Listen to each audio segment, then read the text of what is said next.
This is Empty the Bench with Tom Albano. Use the NFL with the Deshaun Watson argument, where we talked about Sue Robinson, why she gave 16, because precedent had been set. In this case, the Sterling situation, to me, that is precedent. Nick Morgeson. This is worse. This is way worse than what Donald Sterling does. He should be forced out ASAP and be gone, if that's the case. And Nick Federer. Apparently, the rich white man thought that made him bulletproof, and he could basically just bully people around like it was a low-rent version of The Apprentice, and anything he could basically do anything he wanted.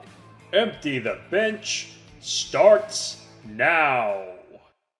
This story is just a Matryoshka doll of just terribleness. It's like one of those Russian nesting dolls you get for Christmas.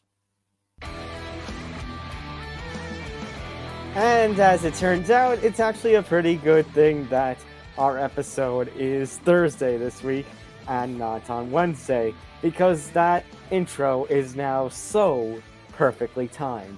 I mean, it's amazing how that timing worked out. Welcome to episode 153 of Empty the Bench. That's Nick Morgeson, Nick Federer. I am Tom Albano. Before we begin, just want to say make sure to hit that like button, hit subscribe, ring that bell so you get notified for everything ETV Network related, whether it's us, or MMA Outsiders, or Game On, or Fruity Cereal, or Living Life. You get it all. All right. We have a lot that we have to go through this week. We're going to be talking more about... we're going to talk this whole Brett Favre conundrum. We're going to recap week 2 of the NFL, of course. All the madness that went down with the NFL. We'll bring in, as this whole Aaron Judge home run chase is hopefully reaching a successful conclusion for number 99. We'll be talking about the whole debate about this MVP race between Judge and Ohtani, which actually shouldn't be a race, but regardless. It's not a race. And of course, it's sad because of all the talks that we've been having, like all these breaking news and all these football and all the debates. Another tennis great is saying goodbye. Roger Federer is like so down on our list, and yet he is one of the greatest, if not the greatest, male tennis player of all time. How many weeks in a row was that man ranked number 1? Oh, a long time. It was like a good 40 something weeks, I want to say. I would say probably more. I was saying way more than that. And of course, rapid rundown with week 3. But of course, as I alluded to at the start a couple of minutes ago, I got the number. Wait a minute, I got the number. It's 237 consecutive weeks. So thank you, Google Foo. So as we begin, like I alluded to a couple of minutes ago, we begin with the breaking news that Robert Sarver is now officially in the process of selling off both the Phoenix Suns of the NBA and the Phoenix Mercury of the Wait a minute, he is? And all the failure! Well, that first, that's not the one I was going for. The one I was actually going for was this.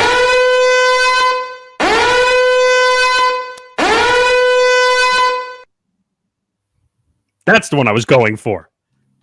So after all this time, so let's bring it back. So we know about all the N bombs and all of the Workplace sexual harassment. Yeah, I was gonna say all of the allegations that he has against women.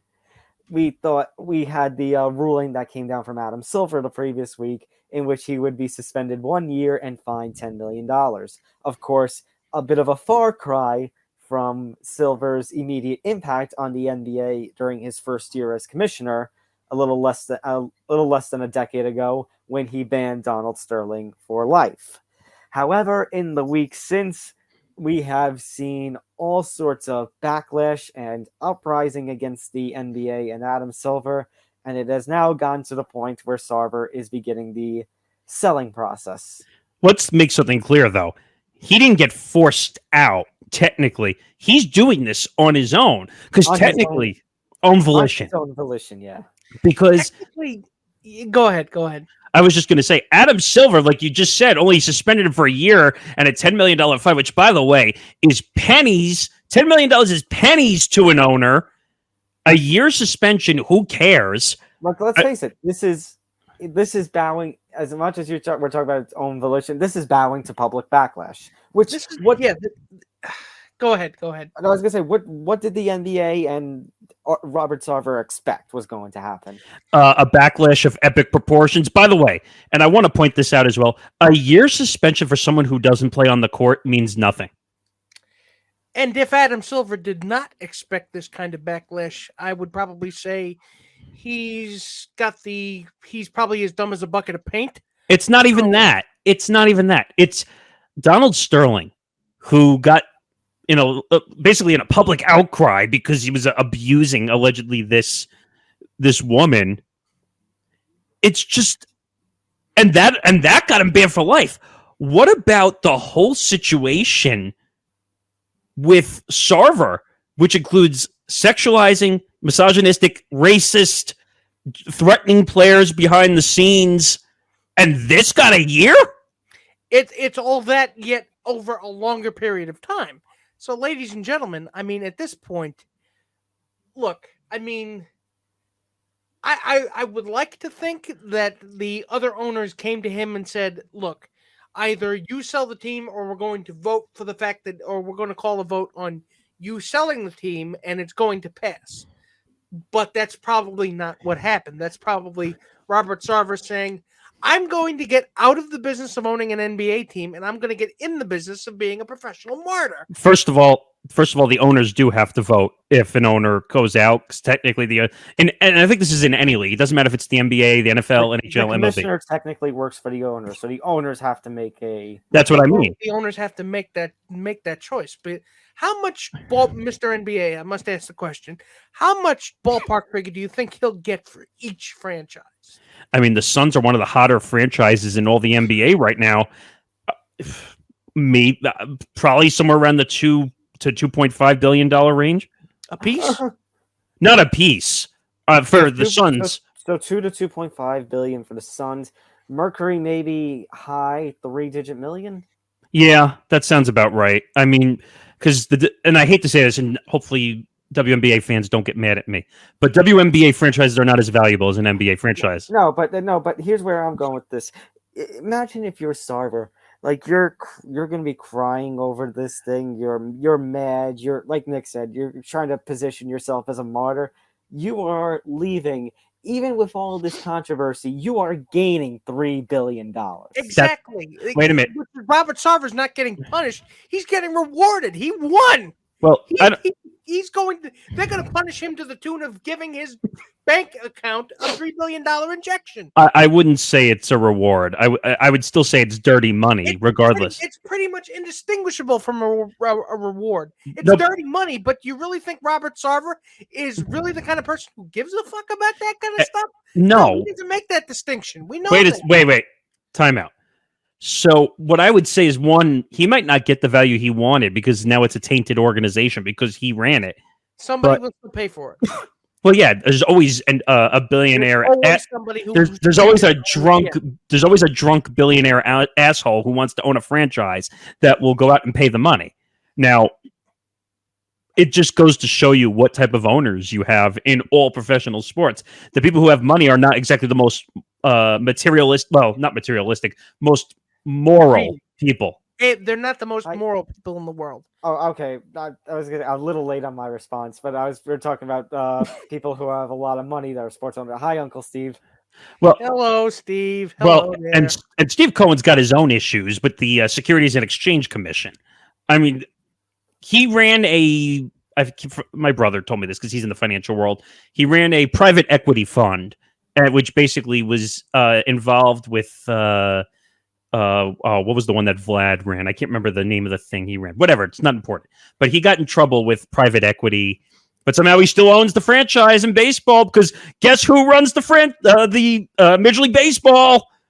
Money. No, who runs Major League Baseball? Good old Robert Tiberius Manfred. Thank you. Why are we bringing this banner up on a basketball story? Well, because you know what? Commissioner fails are just universal. But to go back to this... Every single person has a Rob Manfred deep within their soul. But to go back to this, so a statement comes out, and I see this earlier in the day, and I posted it on our Twitter account at ETB Sports if you want to go look it up. And there's just so many things here, which I don't take me the wrong way here, but I laughed at some of his statement. I'll read the statement. It's hilarious how diluted it is. As a man of faith, Yeah, that one. I believe in atonement and the path to forgiveness. I expected that the commissioner's 1-year suspension would provide the time for me to focus, make amends, and remove my personal controversy from the teams that I and so many fans love. But in our current unforgiving climate, it has become painfully clear that that is no longer possible. That whatever good I have done or could still do is outweighed by things I have said in the past. For those reasons, I am beginning the process of seeking buyers for the Suns and Mercury. Okay, number one. Why the fuck you lying? Why you always lying? Oh my God. Stop you fucking lying. You're telling me... Wait. What you could call him. Wait. And I said this to the guys before we started. I said this to Johnny Montalbano from Game On. I just said, you can't start a statement as a man of faith after you just dealt with misogynistic, racist behavior. You're going to tell me you're a man of faith? I mean, there's a lot of people who consider themselves men of faith that act in this way. Need I point you to most religious organizations in this country? No. Time out. After this whole thing, and by the way, apparently the investigation goes back a good 5 to 7 years now, they're saying. Exactly. So I don't want to hear a man of faith shit coming out of his mouth. But Robert Sarver is positioning himself as the victim, where cancel culture claims another victim. It's like, you're giving him close to $3 billion when everything is said and done. Yeah, he's canceled a lot, canceled all the way to the bank. Well, I was just going to say the irony is he's worried about being canceled, and he technically got canceled. But there is no cancel culture. He's getting $3 billion for his team. Okay, exactly. That's not being canceled. Wait. Here's the thing, and I totally understand where you're coming from, but it's his team. He's allowed to sell it and make the money back. Exactly, but you're not. But canceling him would involve taking money out of his pocket. Well, you can't do that. You can't do that. Unfortunately, you can't do that. I know, no, Nick, but that is Nick Federer's point. Is that $3 billion? You know what I would do with $3 billion? You would never see my fat ass again. I'll tell you. Exactly. Robert Sarver doesn't need anybody. You know, he doesn't need to go out in public ever again for what he's going to get for his teams. But again, it's going to be, I'm the victim. I'm the victim of a vicious cancel hungry culture that just took everything from me, but gave me $3 billion. It's a great gig if you can get it, right? You know what this is? It's the world's smallest violin. And the world's most invisible violin. Thank you, Mr. Albano. I mean, the point I make here is, unfortunately, he's going to make his money. Unfortunately, that's what's going to happen. Do we all believe that the morals are wrong here? Yes. There are so many. I would say 90% of owners across all sports have something morally wrong with them. I'll name another one in the NFL, which had an issue. Does Jerry Richardson ring a bell to you? Oh, yes, it does. The Carolina Panthers owner? Yeah. Is he still the owner? I don't even know at this point. No, he's dead. But, is he? Yes, he's dead. But do you remember that, like, he had to take the statues down and he had that whole situation? Hey, he was told that he was forced to sell the team. He made a lot of money. Yeah, I remember those rumors. I remember those rumors that at one point maybe Vince McMahon was going to get the team, or who was it that wanted to bring in? Oh, Combs. What's his name? Diddy was going to get it. That would get the team. That would have been bizarre. That would have been bizarre on so many levels. So let's recap. So what has happened after what we talked about last week? It was the 1-year suspension, and this. What happened in between? Well, all of this. Well, so basically, what happened was the news comes out. Adam Silver.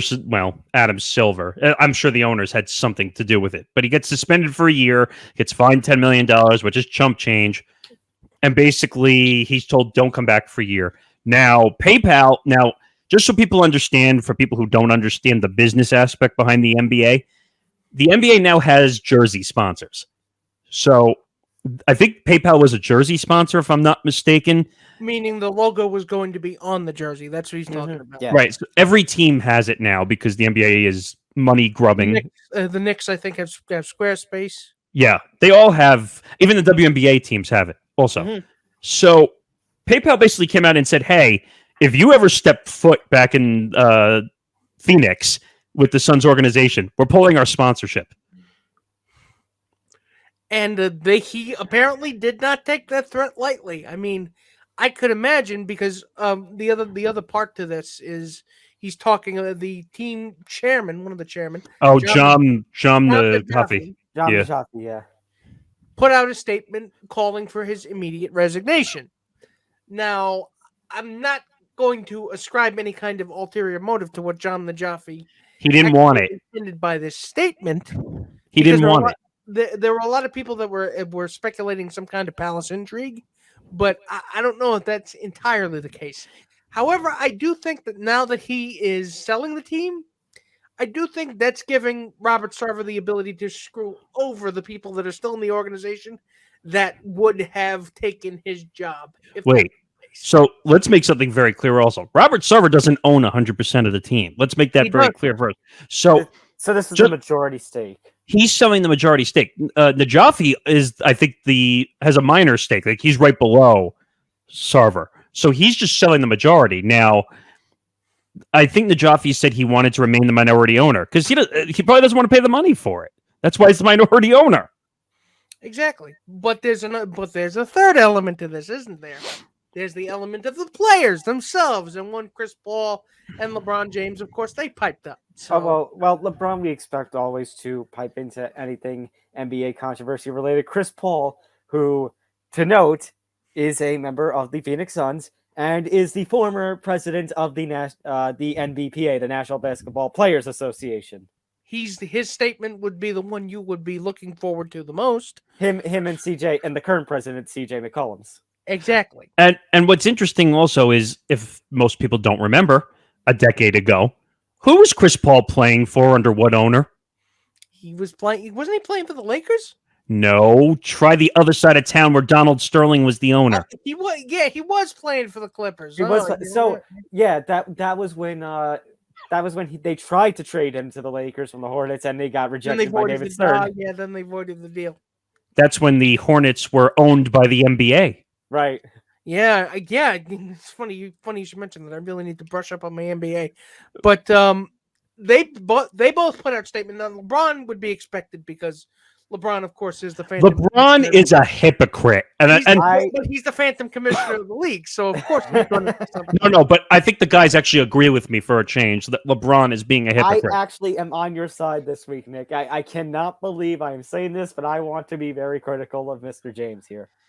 I mean, you come out and you say you love the league, and then you basically say, I hate you for doing this. No, that's not so much my issue. My issue is, so originally last week, after the 1-year punishment comes down, he makes a statement saying, hey, I love the league, I love Mr. Silver, but you screwed us up. And now this week, again, bearing in mind that this is technically of a, own volition kind of move. It's a selling. It's not a force by Adam Silver like it was for Donald Sterling nearly a decade ago. And here's LeBron saying, I love being a part of league. That's all about change.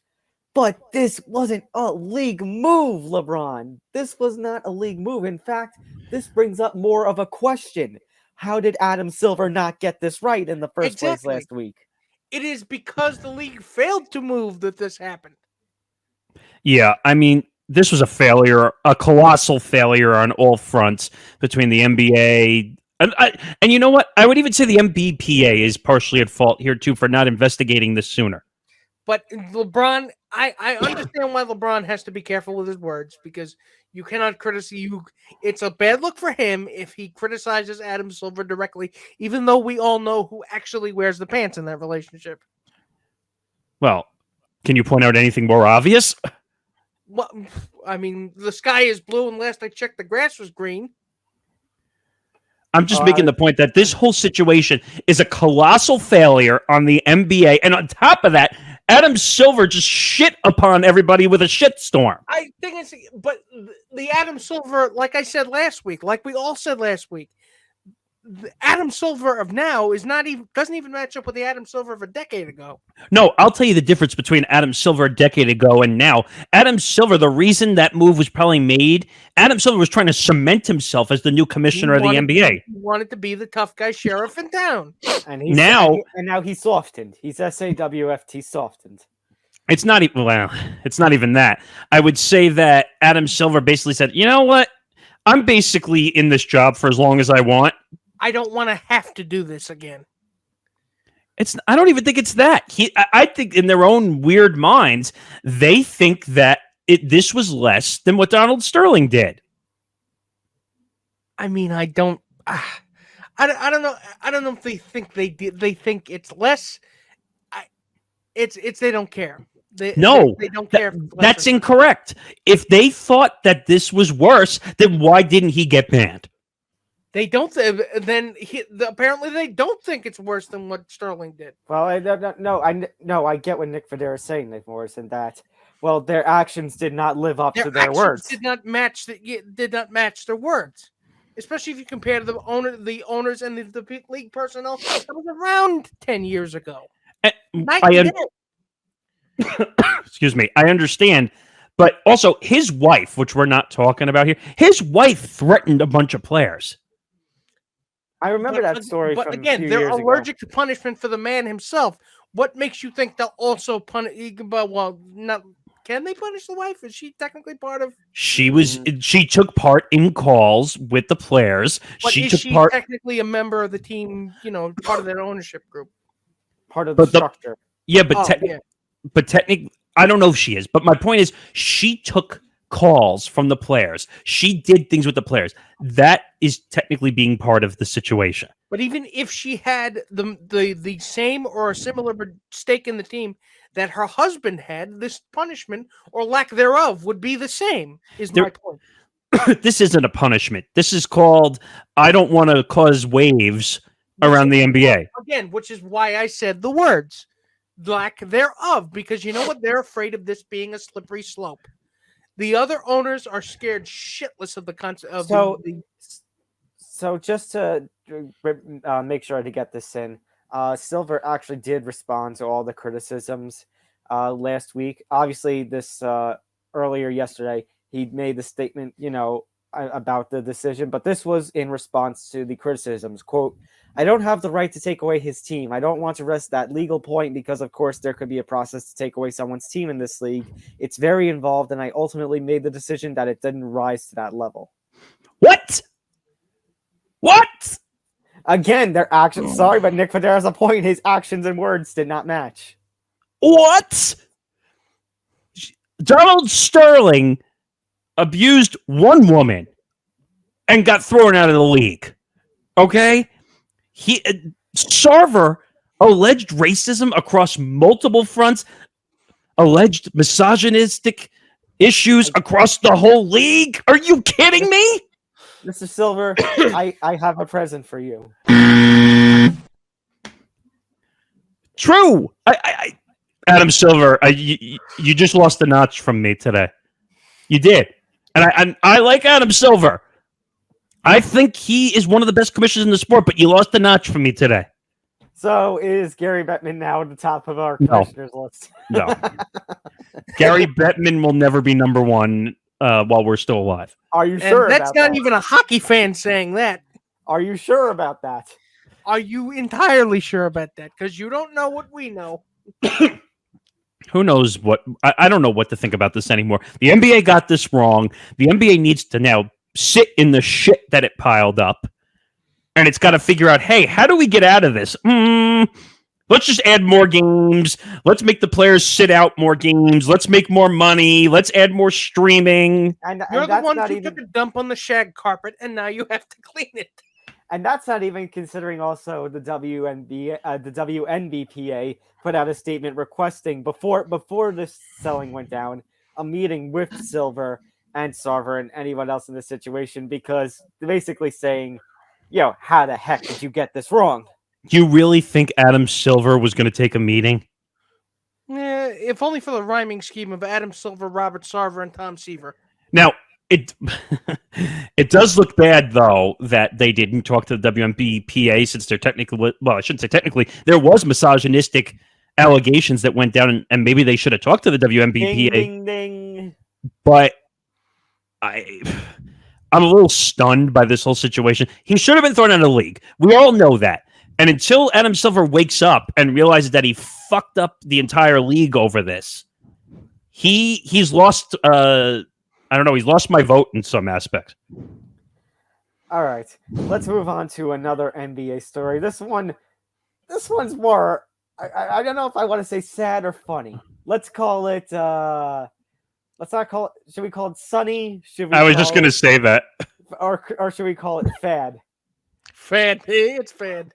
No, you know what? You know what I want to call it.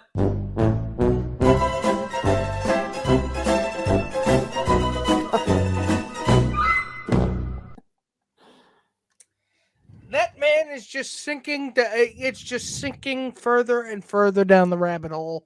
And you know what? He's not going to hit these. He's not going to go straight to Wonderland. I'll tell you. No, he's going to hit. No, he's going to hit the ejector seat and go flying. So, for people who didn't see this, Kyrie Irving shares a Instagram story with a video from Alex Jones, It's a which is video from about 2002. from a conspiracy video. Now, I don't know exactly what the conspiracy was about.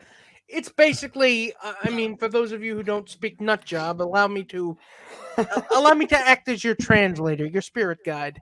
So it's basically about New World Order and Illuminati and lizard people and tinfoil hats and the global conspiracy and something to do with Jewish people. It's basically your standard boilerplate tinfoil hat nonsense. Now, can I ask you a question? How does this involve the New World Order if it does not involve the likes of Hulk Hogan and Eric Bischoff and Kevin Nash? I mean, you would think at least you'd get some kick-ass T-shirts out of it, but no, you don't even get that. But here's the whole thing with this story. So Kyrie Irving has been in the news, for the last 2 years, it feels like, between being hurt, not being vaccinated. By the way, did you see the statement he put out on Twitter? Oh, yeah, that's what I told you guys about. No, I'm talking about the one about unvaccination. Did you see that? Exactly. If I'm not vaccinated, everybody else who is not vaccinated should also have the right to take the court. Or I'm paraphrasing, of course. Oh, here it is. If I can work and be unvaccinated, then all of my brothers and sisters who are also unvaccinated should be able to do the same without being discriminated against, vilified, or fired. This enforced vaccine pandemic is one of the biggest violations of human rights in history. Really? Now, I mean, I'm not as a man who's white as a ghost. I don't feel comfortable telling him what he should and should not feel oppressed by, but I do feel comfortable in saying that it is probably one of the dumbest things I've ever seen in this American culture, where you can raise your hand in a fist of triumph and say, "I'm proudly contagious," and people will think of you as some sort of not God, but some important leader. Actually, I'm glad you mentioned that because there actually is another story that I should have said at the beginning that we do have to talk about that does not relate to COVID and America, but does relate to COVID and another country. Well, we'll get to that, but we'll cross that bridge when we get there. But I wanted to say one thing first. Congratulations, dickweeds! Because literally, Kyrie Irving, congratulations, you've raised the level from stupid to stupider. Look, Sean, if I'm going to appeal to the Nets general manager, I might as well do it directly. Sean Marks, you're talking about, by the way. Yes. Sean, I mean, you brought the man back, so you know what? Don't even bother putting. No, wait a minute. He didn't bring him back. He was on an option of his contract, so he was still there. He was on an option, and he exercised that option. So you know what? But you're the one who gave him the contract in the first place. You knew the kind of baggage he was going to be bringing with him as soon as the pandemic hit. Wait a minute. And the man went completely banana balls crazy. Hold on. So he signed that contract before the pandemic started. Okay, so this was they didn't know about this baggage until the pandemic started. Okay, Well, we did have questions about Kyrie anyways, but the reason they signed Kyrie was because the real player, the real number one they wanted Kyrie there. I mean, I'll say it again. KD wanted Kyrie to go to the Knicks, but a certain owner, which will remain unnamed, decided not to spend the money. He was KD's +1. Basically. But this story just takes the dumb level from 10 to a million. Look, because it was already at 1 million. We just didn't know. This is already look. Just look at it in context. The fact that one of the most talented and well-known NBA players in a generation is slowly sinking down a morass of conspiracy theories. He already has. Just the fact that this is happening right before our eyes is really stupefying when you think about it, isn't it? But wait, remember I told you he was celebrating a holiday? Which one was it? Was it Ramadan? I think believe Ramadan. That where he left the game mid-game because he had to eat. Right, because he wasn't eating. Because I think Ramadan you don't eat for like 30 days. Yeah, you fast. But he's technically he converted to Islam, so you gotta give him that. But again, this is just I just and believe me, we'll get to more stuff with COVID anyway. But I just wanted to put my 2 cents in to say that this is just. I think I'm very close to hitting critical mass about how much dumb I can take in terms of this. Oh wait, my favorite word, blasphemous. Oh. Thank you, Screaming A. So, when do we resume chasing Kyrie down with the COVID vaccine? Oh, we never stopped. It's just that he says dumb things. So then, yeah. You know what? Instead of pitchforks, we should have needles in a pitchfork position and just chase them around. And you know what? We should get a group large enough so that it's like one of those movies where everyone makes a circle around him and that he can't get out. Night. Or you just take a giant syringe and just a giant novelty syringe and just mount it to the front of an ambulance and just chase him. Wait, what was it? Was it Fairly Odd Parents? Where giant syringe. Night, crazy guy. That was the best. God. F. Boy, if that's not appropriate, right? I mean, wait a minute. Wait a minute. Did you say F? There's an F for everybody. No, we have a. Oh, where is it? There it is. Look at all the failure. That's pretty much where I think that came from that episode, if I'm not mistaken. Yeah, it did. That was the one right after. All right. Before we're gonna talk some football right now. Before we go into the games, certain story about Mr. Favre, and wait a minute, he still exists? He does. And all I can say, gentlemen, to this story is the apple does not fall far from the tree when it comes to the Green Bay quarterback family.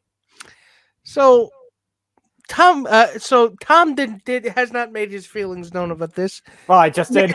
Nick and I have, because we talked about it on Beyond last week. But, ladies and gentlemen, context is necessary. For those of you who don't know, Brett Favre was knowingly defrauding the state of Mississippi out of its welfare funds to the tune of $5 million to build a volleyball stadium. That's the Cliff Notes version of it. But here's the thing, ladies and gentlemen.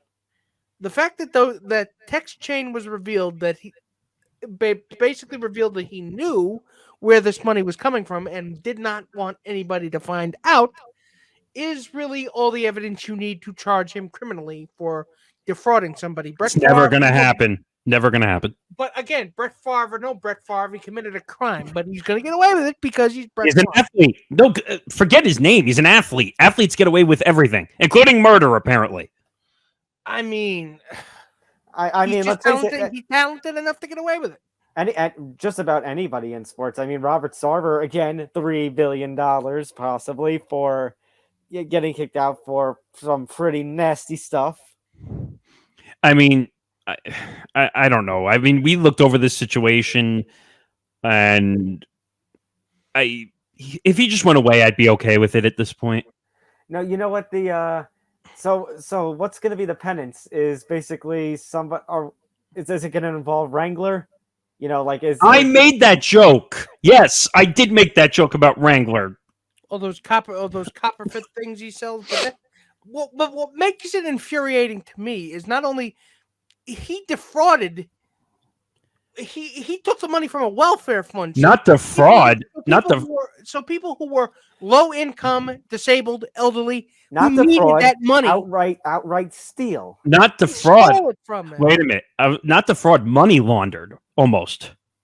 Kinda, considering that they made up, in order to cover their tracks, they made up fake speaking engagements that didn't actually exist in order to cover what he was getting. My favorite part of this story is the Mr. Bryant texting somebody that, hey, is there a chance we can prevent this from getting leaked? Is this going to get leaked? And being assured, no, this is not going to get leaked. Does he know how the media works? Yes. Thank you. Does he understand that text messages get leaked? I feel like this is you should just insert the "It's Always Sunny in Philadelphia" theme. It's like, can we make sure this doesn't get leaked? Yeah, it's not going to get leaked. The text get leaked.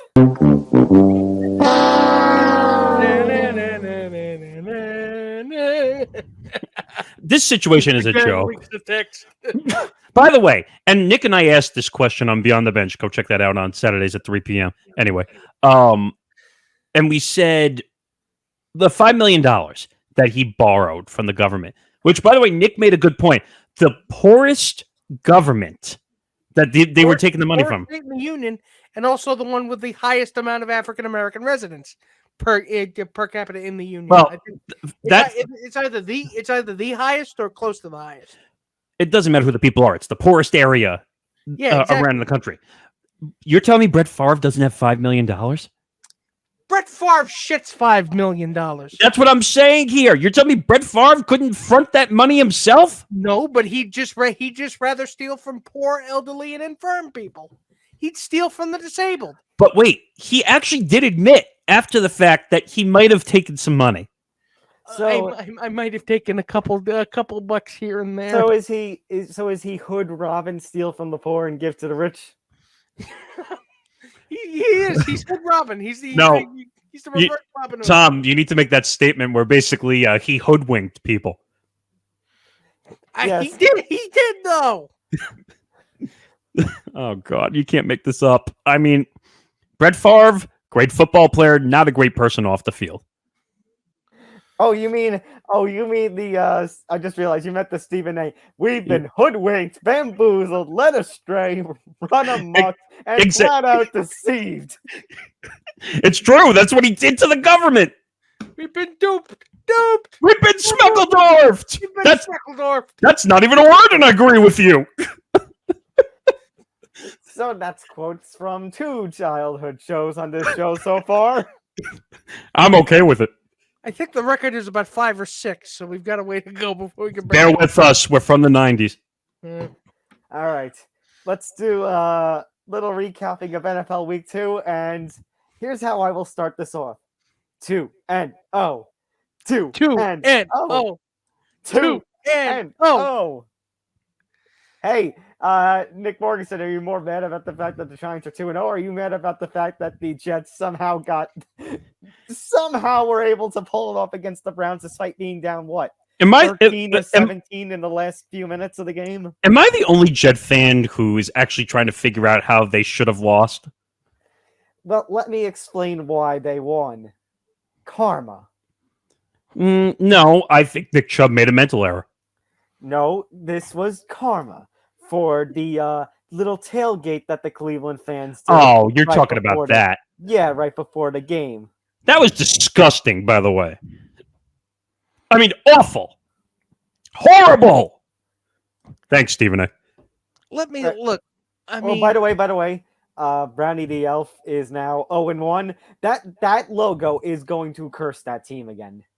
Look, the fact that your mascot is not a giant anthropomorphic brownie is really, I mean that's a missed opportunity, is what it is. Because why would an elf be named Brownie? If anything, unless you're talking about the fucking Keebler elves. I was just about to say I'm pretty sure they're copyright protected, so I don't know if they can do that.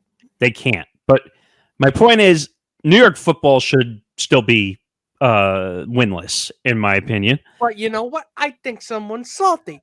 No. I think someone's salty because their predictions didn't go the way they did. No, I think the Giants got lucky. You know what? That may be the case, but I'm not sitting here complaining. A win is a win is a win. But you know what, though? And not you guys and not Johnny and Hank, but now there are Giant fans out there who are now saying because they're 2-0, oh my God, we're 2-0. We need to raise our expectations. Shut up. I'm not. The second half of the season is still filled with contests against actual playoff teams. Although, Nick, if you're going to criticize fans, I think you could also criticize Vegas a little bit. Me too, yeah.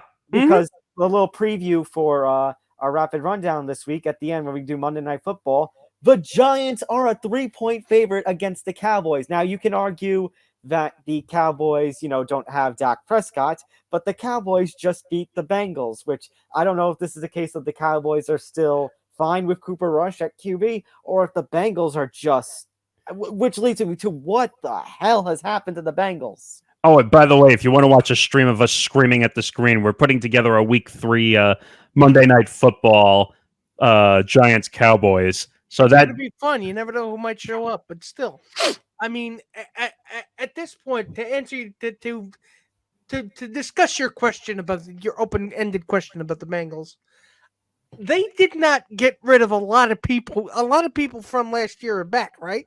yes. So the original they added to their O-line, and the thought was, okay, this is going to beef up their O-line, when in fact it has done the absolute opposite. Subtraction by addition.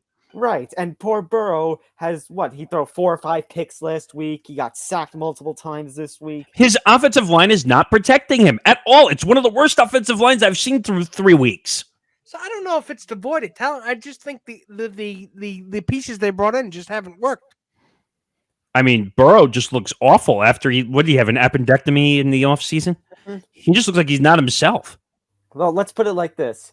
They're playing the Jets this week. Let's go back to those low expectations. If the Bengals cannot... and if you can't beat the Jets, then there's something wrong. Well, if you can't win in a good fashion, like if it's a close game, there's still a concern. If you lose to the Jets, then your concern shot up through the roof. If you lose to the Jets, my protection from the disrespect, my respect for you is out. I will say disrespect the Bengals. You'll be saying disrespect the Bengals. We've already disrespected the Bengals. They shouldn't have. They should have disrespected themselves. All I could say is the Bengals better win this week, and I'm not saying that because I'm a Jet fan and I think they should be 0-17. The Bengals better win this game, or there's going to be massive shit that's going to go down in Cincinnati. The only thing where the Browns and Buccaneers get lucky is that everyone in the AFC North had just an absolute week of embarrassment. The Steelers losing at home to the Patriots. The Ravens. Lamar Jackson came out with a vengeance and threw 5 touchdowns, and they lose to the Dolphins. Now, credit where credit is due. This Tua Tyreek and Tua Waddle combinations are looking deadly solid. They're probably the best. It's a little early, but they're the best in the NFL right now through the first couple of weeks. But I mean, this is just incredible. I mean, you get them out in open space, you're not catching either one of them. That's exactly it. Excuse me, but Tua is making catches on things that most receivers would not catch. He's making Odell Beckham Jr. catches. That's what's been incredible to me. But you know what?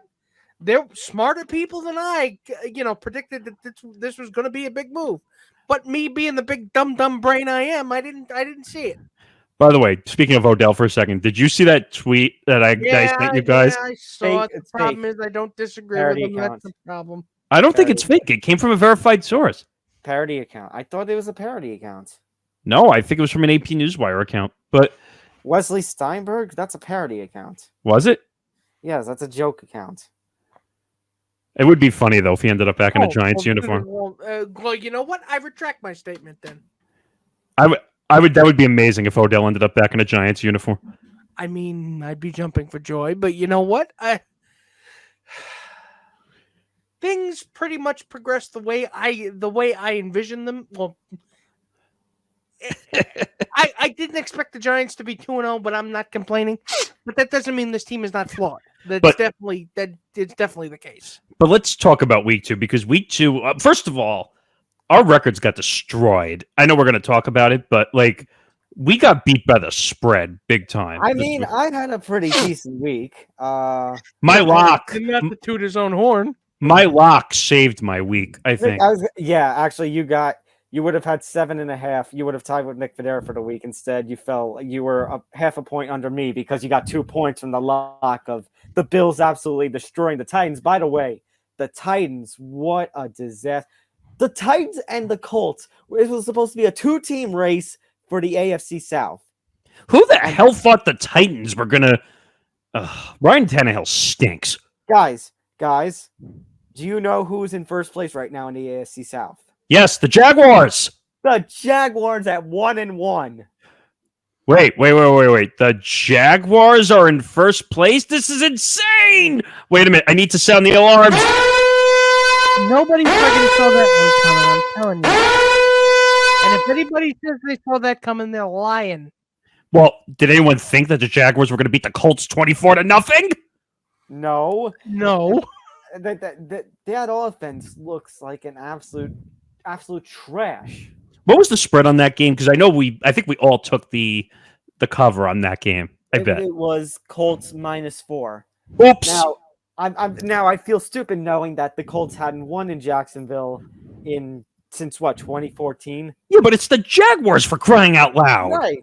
You would think an offense with Matt Ryan and Michael Pittman and Jonathan Taylor would have a field day against the Jaguars, but I guess not. But here's the scary part. I don't think we can put down the Jaguars anymore. Like, we actually have to look at them as a team, and they're not a walkover anymore, right? I would say it's less of that and more of the fact that the Colts are not who we thought they were. They are a joke. No, but I would say the Jaguars are playing better than they were. A little better. But you can't lose 24-0 to the Jaguars. You can't. The Colts should just pack up for the season and walk away. You can't do it. You can't lose 24-0 to the Jaguars. Now, I know Jaguars fans are going to be mad at me, and they're going to take their live alligators and throw them into my house. But my point is, you can't lose 24-0. No, absolutely not. I mean, just looking around at some of the other games, Tampa, New Orleans, we got that one wrong by the spread. What? No, I was going to say that game was dumpster fire. With a fight involved. Wait, what was the final score of that game? 20-10, Tampa. No, Tampa covered. We had Bucks -3. Oh, did we? Yes, we got that right. Oh, maybe that's the one game we got right. What were some of the other games? Oh, well, I got the Jets spread wrong. Ugh. Yeah, well, we got that wrong. We got the Steelers wrong. We thought the Steelers were going to beat the Patriots. We got the Colts wrong. Actually, the upset spread of the week is the Rams. The Rams did not cover against the Rams nearly blew a 28-3 lead to the team that made 28-3 famous. Thank you. Ironically. Funny enough, the 28-3 comeback by the Falcons falls short. Actually, I know what fans are mad right now, and it's the Raiders. Oh my God, that fumble at the end was awful. First they let up a touchdown as time expired, and then they fumbled the ball and give up an overtime touchdown. Defensive. They fumbled it twice. They were lucky to recover it the first time. Yep. I mean, you can't lose that game. You can't, and I can't believe I'm saying this. You can't lose to Kyler Murray and the Cardinals. I know you always say Browns are going to Browns, but Raiders are going to Raiders. Is that still valid? No. Yes. No. Yes. They are still the Spider 2 banana. I knew you were going to say that. The sock puppets are still in effect. That's right, Mr. Gruden. Well, no. We'll never abandon the Raiders, Mr. Gruden. Well, in this case, now that's right, Mr. McDaniel. Oh God. It's okay. It's okay. We won't hurt you. But we're just looking at concluding. Detroit won again. Detroit, no, they didn't. I they mean, fell short last Detroit week. won.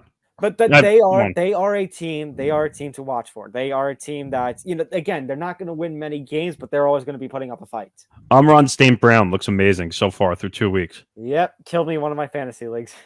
I know, I have him in fantasy. Ooh. Packers covered against the Bears because, of course, the Bears put up a scare in the first quarter, and then after that, it was just, no, it's. By the way, we can now break the news that Aaron Rodgers still owns the Bears. Yep, it still does. Actually, I think the upset, the 49ers, we predicted the 49ers would not cover against the Seahawks, and the 49ers ended up covering. Including with a Trey Lance injury, which looked horrible, by the way. I feel bad for the kid. I mean, it was only his third or fourth game starting, and he's done for the year already. And look who's back, everybody. Look who's back. Back again. Jimmy's back. Oh, God. Tell your friends. I can't believe it. Jimmy G's actually back starting. So it actually looks good on the 49ers organization that they didn't trade Jimmy G now. I mean, I said this in the ETB Sports Minute on Sunday night to Monday morning. I said, was someone up above watching for Jimmy G so that he could get back on the field and show his talents again? That's what I wonder. Like, it's like, oh, well, I want to be traded. Oh, wait, well, you got to get back on the field and you got to show the trade, people pursuing the trade that we want you. But you know what else happened in week 2, guys? Mike Evans getting suspended a game, fought with Marshawn Lattimore during the Bucs Saints game. So, from what I imagine, from what I saw, and I'm just assuming here, Tom Brady was the one that was John. Marshawn Lattimore responded, and then Mike Evans just barrels in from the sidelines and tackles the shit out of him. I mean, this was bad. I mean, and by the way, can someone tell Tom Brady that the NFL is going to lose their sponsorship with Microsoft if he keeps throwing surfaces on the ground? Maybe that one just wasn't working. That was just his way of saying, "Bring me another one." Bad surface. Maybe he's an iPad guy. I don't know. Don't say that to the NFL. Might cost them money. I'm sorry. Did I piss someone off? I'm sorry. You know what's funny is he was basically defending Brady, and now all I can think of is Terrell Owens after the Cowboys lost to the Giants the year they beat the. That's my quarterback. That's my quarterback. Was that Terrell? Was that T.O.? That was T.O. with Donovan McNabb. At the time when they were actually not fighting. No, I was with Romo. That was after. Was it? Oh yeah. Oh, it was Romo. That was after the Giants upset the Cowboys in the divisional on the route to 42.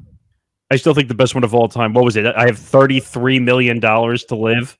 Also, when the rumors came out, him bench pressing it in front of reporters and shirtless garage. Yes. Yeah. God, that man's had a career. So, but I think I guess there was maybe you could debate that Leonard Fournette also should have been suspended with the little shove. But I guess Evans threw a punch, clear as day. What happens is they always get the second person. They get the big instigator, the one who. A lot of times they don't. The guy who started it. It's the guy who responds to the right. guy who started it. They don't get the person who sometimes is the puncher. They get the punchy, as Nick would say. Which you wouldn't if you were raising 2 kids. Believe me, if I grew up, I have an older brother. If he was the one that always teased me, but if I was the one that would get in trouble, I would have a problem with my parents if they did that, because you wouldn't raise a kid like that. He's teasing me. Well, it's your fault for being a wuss. Yeah, pretty much. That's Tom Brady. It's like who punishes people like that? Right. You know what the worst part is? Tom Brady is willing to instigate, run his mouth, but then everyone throws him to the side. Oh well, he's too pretty to get hit. But again, he likes to think that he's Mr. above the fray, Mr. classy. But he's like Derek Jeter in that he's got a shit talk inside to him. Well, I think Tom Brady has more shit talking than Jeter ever had. Oh yeah, absolutely. But still, Jeter never said. I never, tried to present himself as Mr. Class. That's bad. All right. Also happened in week 2. Apparently, Sunday Ticket went down for DirecTV customers for a second straight week. I mean, Oh, brother, this guy stinks! Hey, you want to piss off an even bigger subset of customers? Have Red Zone go down for 5 minutes. it's happened before. It has happened before. Do not force me to live that. I mean, Twitter went on a frenzy when Red Zone goes out. So I don't have DirecTV. Neither do the two of you, right? No. No, I have files. So, I mean, I get it, but we think that this DirecTV package is going away after the season. I was going to say, I cannot wait for next season when it's probably going to a streaming service, whether it's Amazon or Apple or... Well, they're already on Amazon, but yeah. So... Yeah, I can't wait. I can't wait. Let's have more Amazon! Yay! Yay! Hey, to credit where credit's due, it was a little shaky at time, but my reception for the game was pretty good, actually. Because you know what? It's our favorite word! Streaming! You get what you pay for. It's all about the money, money, money. It's all about the money. Okay, I'm going to stop singing now. But yeah, let's stop focusing on the streaming side, and let's focus on the NFL celebration of Hispanic Heritage Month. yeah, And this what was bizarre. This was bizarre in every way, shape, or form. And what did they do? They changed it from the NFL to the NAFL. The NFL. They put a little tilde above the N. They put the little accent like you find in Spanish on the N, which was like they did in The Office, where the Spanish lemonade. No.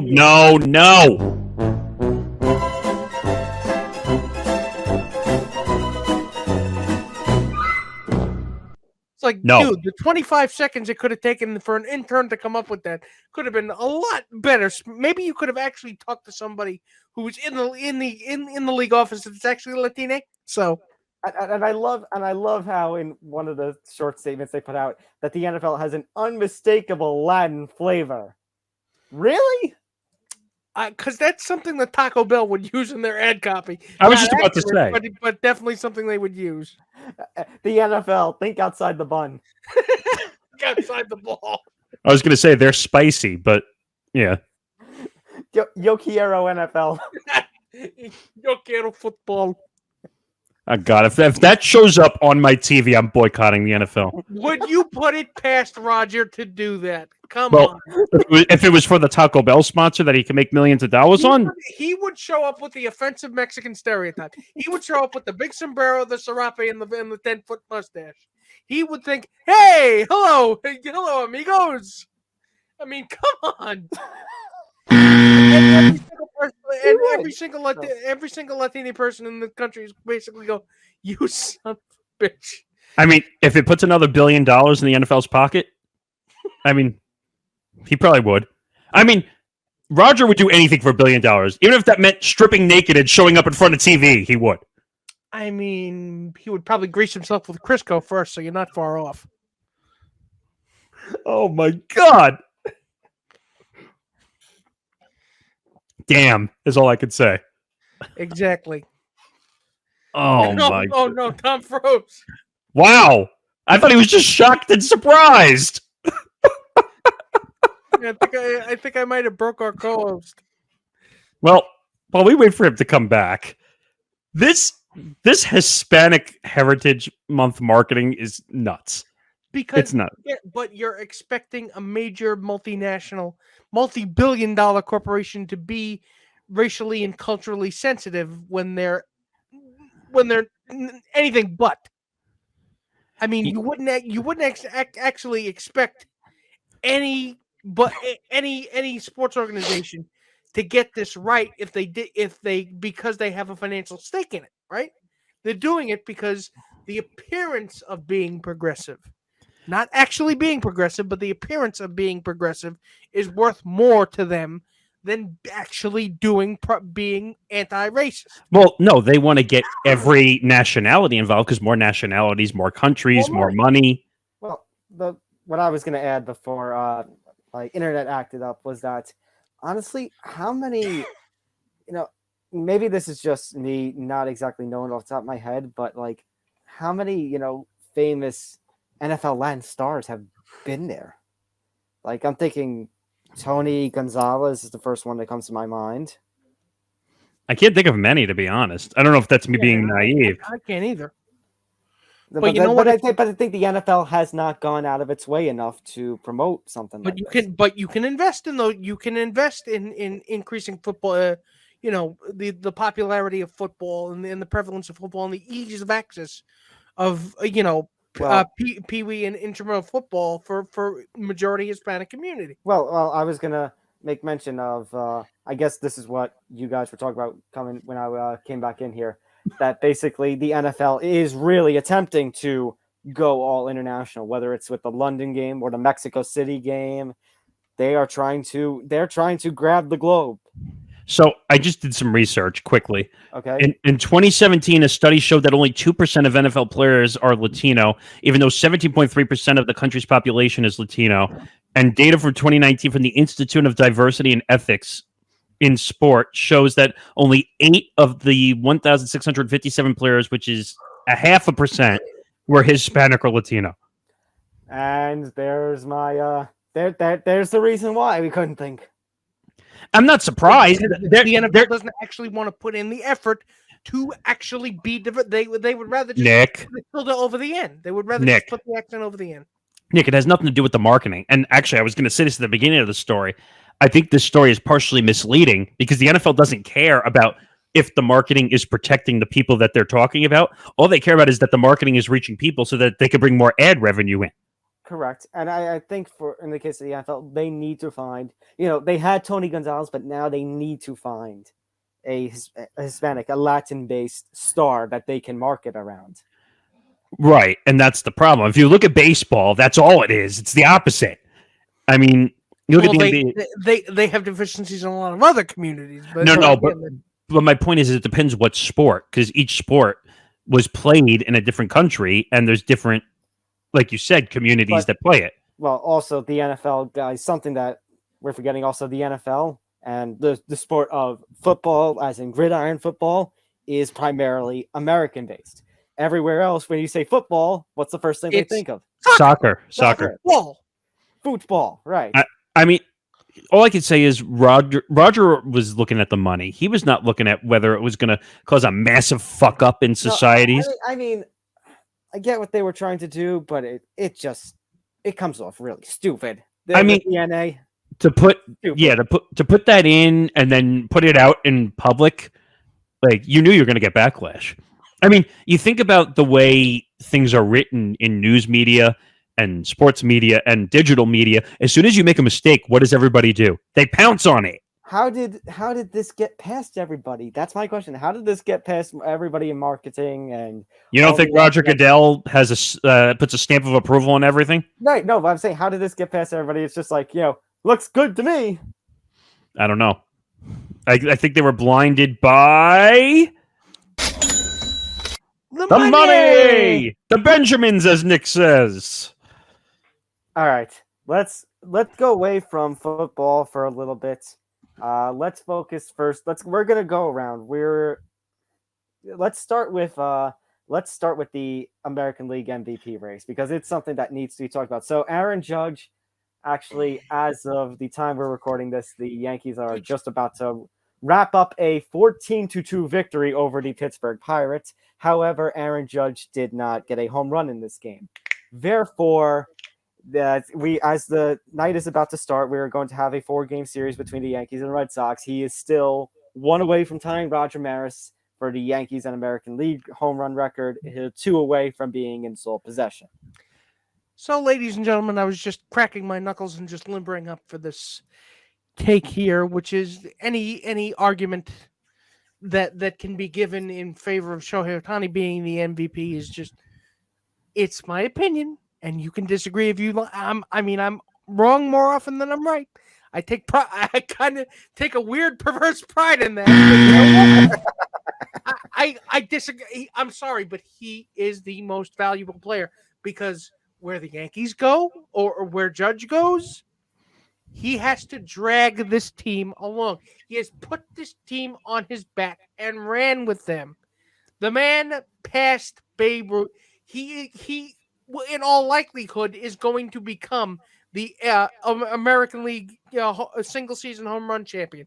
So a feat that has not been accomplished If he had gotten this more than 60 years. If he got this 1 week earlier, we could have said that he would be eligible to beat Bonds out for the single season home run record in MLB. But you have an issue here, which the Maris family might have a good point, which is basically Maris did it in 154 games. Okay, I thought you were going to also say the asterisk. That No, forget the asterisk for a second. McGuire and Bonds. No, forget the asterisk for a second. I mean, thankfully, it looks like Judge is going to do this in less than 154 games, so we're not going to have to worry about that. I mean, I hope so. Fingers crossed. Fingers crossed. Well, I think he's got to do it in this Boston series. Then he has to do it in Boston. Here's the thing: as the Yankees host Boston, rather. Right, and there's a whole host of other issues, and there's a banner that's going to make an appearance in a minute or two because there's a bunch of issues going on with Major League Baseball and this home run chase alone. First of all, Aaron Judge is the MVP. I don't want to hear any gripes. Any writer that writes down Shohei Ohtani should be banned from the sport and never be allowed to vote again. I understand the reasoning. I absolutely understand the reasoning, but I disagree with it. That's exactly it. No. The problem is, and I'm going to interject to maybe help Nick Federer's argument. The problem when you're taking Shohei Ohtani, because yes, Shohei Ohtani has had a great season. He's had arguably a better season than he had last year. The problem is with Judge, you are seeing something historic.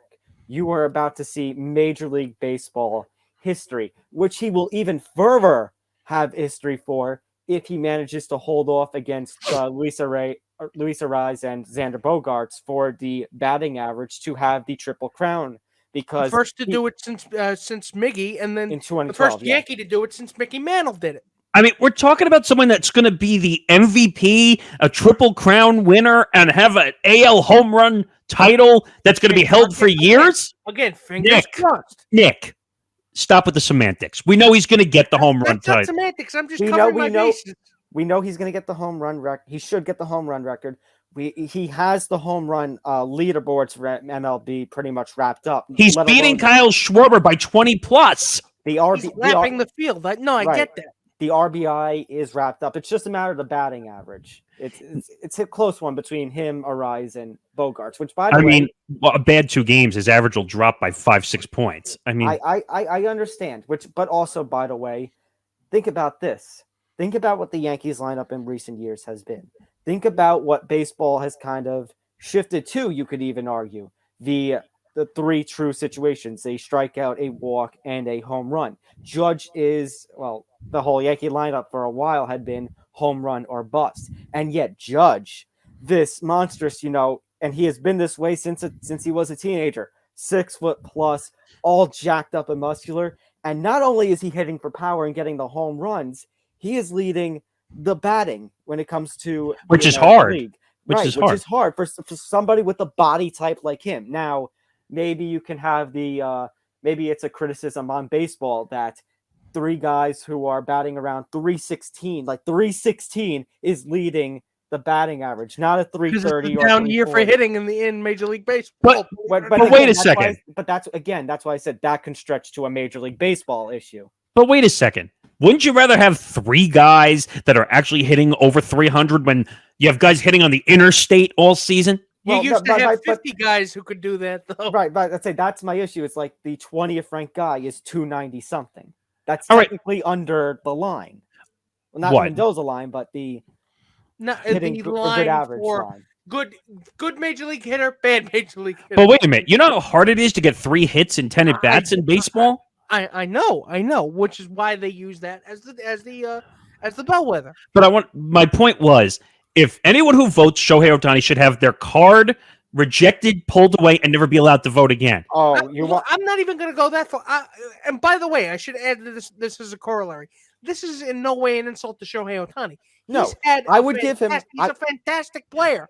I would still give him the most outstanding player for this. That's what I was going to say. No most outstanding player award is there. If Shohei Ohtani, and Johnny said this too, but if I'm going to say it again, If he is named the MVP, then they should change the award to most outstanding player, not most valuable player. I think the novelty of him is kind of, I don't want to say it's blinding them. I used to say that. I think it's different because then, he's doing this at a high level, but could that line of logic also apply if he was hitting 20 home runs, but his ERA was over 5? But that's not fair, though. But this is exactly where my issue is going. No, time out. This is exactly where my issue is going to. If his numbers weren't so great, would he still be in consideration, considering he is doing it on both? It's not something that people do. Right. Well, here's where the concept that I was going with. Have you guys ever heard? So I'll pull another wrestling reference. The WWE had cleaned up their language about a decade ago, but they would use it, they would use cuss words and it's like, oh, but if you just use it again and again and again, probably it kind of loses its meaning, right? It loses its significance. If we keep voting, if we keep having Shohei Ohtani because of this two-way ability, doesn't it kind of lose its significance a little bit? You're talking about the example of a comedian when they go out on the road, joke again and again and again, and it ceases to be funny. Right? They beat the dead horse, as they call it, with a joke. But the difference, I would say, with sports is you have to be able to stay consistent, and that's what we ask for out of players. So consistency, there's kind of a catch-22. You don't want the novelty to be the same thing every year, but if you're going to be consistent and play at an MVP rate, it's hard to not be in consideration. But for this year, I feel like also, just to add to it, I feel like I'd say it's funny because I say Shohei Ohtani is kind of overtaking Mike Trout for the face of the Angels if you had to pick one. He is also, so remember how Mike Trout for the last decade has been like the default MVP? I feel like Ohtani is starting to he is the default. First of all, what I'm saying? You know what? You finish then. Okay, I was gonna say, but this is a year we can't have a default when we have somebody as historical with the season that Judge is having. Exactly. So you know what? And here's what it boils down to, folks. With Aaron Judge doing what he's doing, the Yankees are in first place in the American League East. With Shohei Ohtani doing what he's doing, people don't care. People are reminded that the Angels exist. No, not that people don't care. It's more that, guys, what have we said on the show? That the Angels do not deserve Shohei Ohtani. Again, they're wasting 2 generations, and I'm trying not to use that as an argument. No, it is. My frustration of the fact that they're wasting those years. No, Nick. Trout and Ohtani. Nick, use the argument because they are wasting 2 generational talents. The Angels are a joke.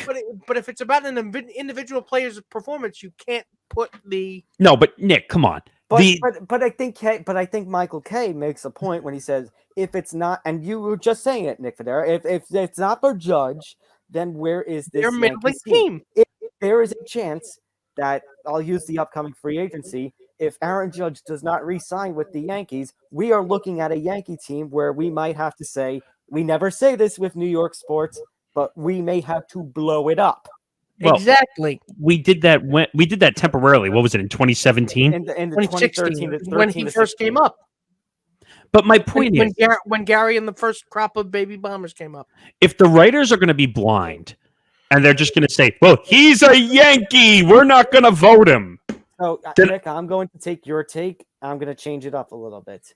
I think if Ohtani ends up winning the MVP, not only is there going to be an outrage, what I think they should do is they should take the MVP award away from the writers and give it as a players and managers vote.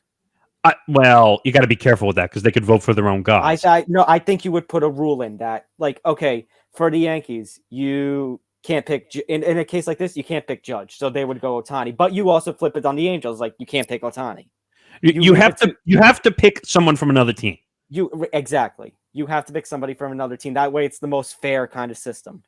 So I think we're blinded, and a certain name, which I brought up in the promo, basically, where I said CeCe Sabathia deserved to be punched in the face, and the reason he doesn't. No, I understand what. Nick, stop. CeCe Sabathia basically said that Aaron Judge is having a worse year than Shohei Ohtani this year. No, he didn't say that. He did not say those words. He basically said that he's more valuable. Again, the novelty, he's saying that because the novelty of Shohei, the fact that he's doing something that CC Sabathia has never seen before Well, is Nick- worth a lot to CC. Nick. Now let me go into different. But you know what? How many major league pitchers get that opportunity? Who else is a two-way player in this sport?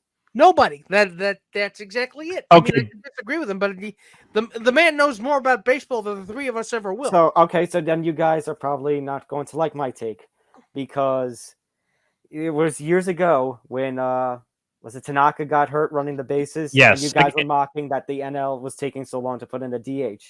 If Shohei Ohtani wins the MVP, I think as much as we just introduced the DH to the NL, I think we need to make a consideration of eliminating the designated hitter in baseball. And by the way, when the vote comes out, these writers better not hide behind their anonymous voting. They better show every name that voted for Shohei Ohtani. They won't. Because there are a bunch of you-know-whats. The one word I won't say on here, and you know it's the word I want to say. Cowards? No, it's a certain P word I won't say on here. So again, I know that take is a little strong, especially considering we just introduced the DH to the National League. But who else has the opportunity? I mean, Justin Verlander doesn't have the opportunity, and guess what? You would need to bring up a lot more, or get a lot more pitching prospects and put bats in their hands. Correct. By the way, no, I wasn't going there. I was also going with the fact that, guys, is Shohei Ohtani in consideration for the Cy Young? Because last I checked, Justin Verlander is running away with it. Wait a minute. You just came to my argument that I was about to make, which we spoke about in our pre-meetings. Justin Verlander won the MVP award. Can somebody else on the batting side win the Cy Young award? No. So how is that a fair fight that a pitcher wins an MVP award? Not exactly. It's not a fair fight. Not exactly.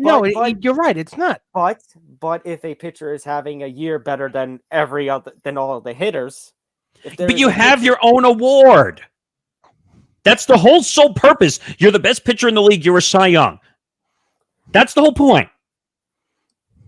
But if there is a pitcher that is the key to the catalyst to his team's success of winning a division and winning a World Series, they do deserve it. Well, the awards are based on the regular season, not the I playoffs. know, but my point, if there is a pitcher who is a catalyst, and there are no hitters who basically have that same kind of impact, you don't have much of a choice in that argument. And by the way, is Rob Manfred going to take credit if Shohei Ohtani wins the MVP and say, well, it's my sport and we did a great job showing him off? Oops.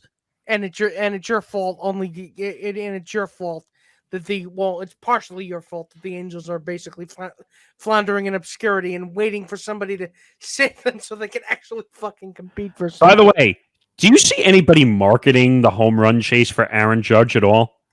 I mean, other than the fact that ESPN is breaking into every Nick, that's not the point I'm making. I think I'll go in both of your directions. Is that there are so many people.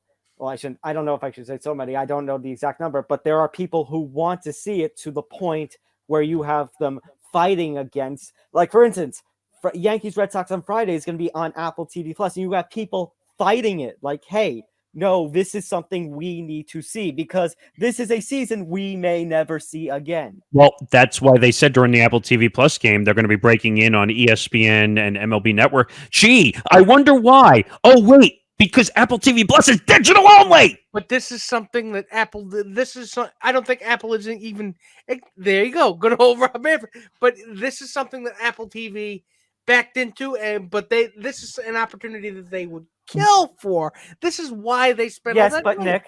Nick, how many people around the New York metropolitan area are going to be fuming if he gets the record-breaking shot? Everybody, on Apple TV? Every New York fan is going to hit the freaking wall if this happens on Apple TV Plus. But Rob Manfred's not going to do that because he does not want the ghost of Steve Jobs haunting him when he's sitting on the shitter. That's the problem. And by the way, do we really want to hear Steven Nelson and Katie Nolan and Hunter Pence calling the home run? I wish it was Kay. I wish Kay got the opportunity. But again, that's a personal thing. He's the voice of the Yankees for all of us. No. But and by the way, no disrespect to Steven Nelson and Katie Nolan.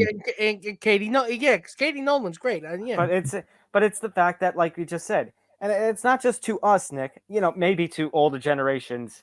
maybe it's somebody like a Mel Allen, maybe it's Rizzuto, but right now in the current Rizzuto, and right now in the current age, the voice of the Yankees is Michael Kay. I mean, it would be a travesty if he didn't call the home run.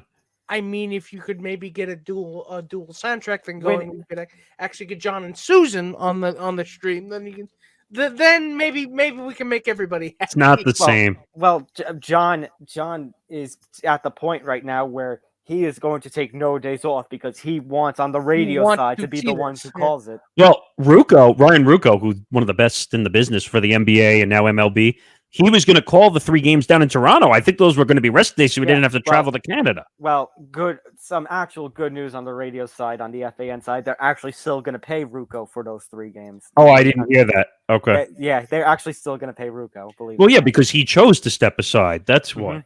I mean, this whole thing is bizarre. You know what? I'm kind of hoping that it happens on Apple TV Plus, so Rob Manfred gets destroyed and pitchforks show up.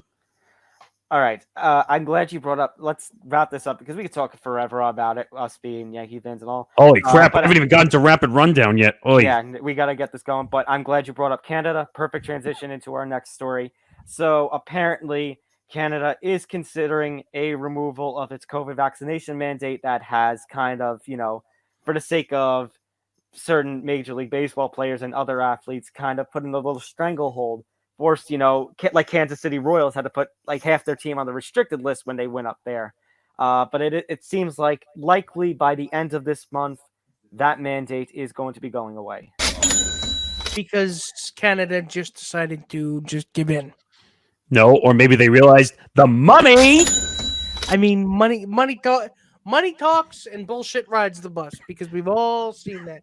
Because again, the COVID pandemic is not over. I don't want to be the voice of doom, but it's not over yet. And here it isn't. And here is Rob Manfred going. Wait! You mean I don't have to go to Buffalo anymore? I don't have to go to Buffalo. I don't have to force the players to get vaccinated, so that would have forced another lockout. By the way, for him, he's just going. Yeah, but that would involve doing things, and I don't want to do things. By the way, that's why he's going. By the way, and this is thank God. Thought I would have to do my job there for a second.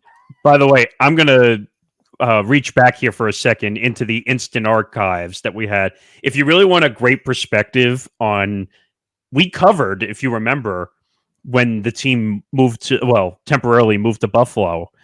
I can't remember the guy's name. The Buffalo Bison's general manager. Yeah. And he really broke it down in a perspective that we didn't even know.